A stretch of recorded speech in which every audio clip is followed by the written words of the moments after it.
ఏటా 2 సార్లు ప్రవేశాలు సాధ్యమేనా?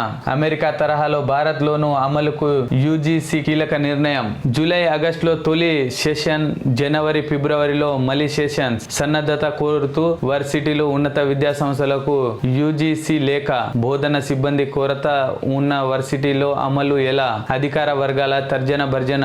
యూనివర్సిటీ గ్రాంట్స్ కమిషన్ యూజీసీ కొత్తగా తీసుకున్న ఏటా 2 సార్లు ప్రవేశాల విధానంపై రాష్ట్రంలోని యూనివర్సిటీలు, ఉన్నత విద్యా సంస్థలు తర్జన భర్జన పడుతున్నాయి. దీనిపై ఇప్పటి వరకు ఎలాంటి మార్గదర్శకాలు విడుదల కాకపోయినా ఈ విద్యా సంవత్సరం నుంచే అమలు చేయాలనే యూజీసీ ఆదేశాలు ఎలా సాధ్యమనే వాదన వినిపిస్తుంది. విద్యా సంస్థల్లో భారీగా బోధన సిబ్బంది ఖాళీలు ఉన్నాయి. ఏడాదికి 2 బ్యాచ్లకు ఒకే అధ్యాపకుడు బోధించడం ఎలా సాధ్యమనే వాదన ఉంది. డిగ్రీ, పీజీ, ఇంజనీరింగ్ లో ప్రవేశాలు ఇక నుంచి ఏడాదికి 2 సార్లు చేపట్టాలని ఇటీవల యూజీసీ నిర్ణయించింది.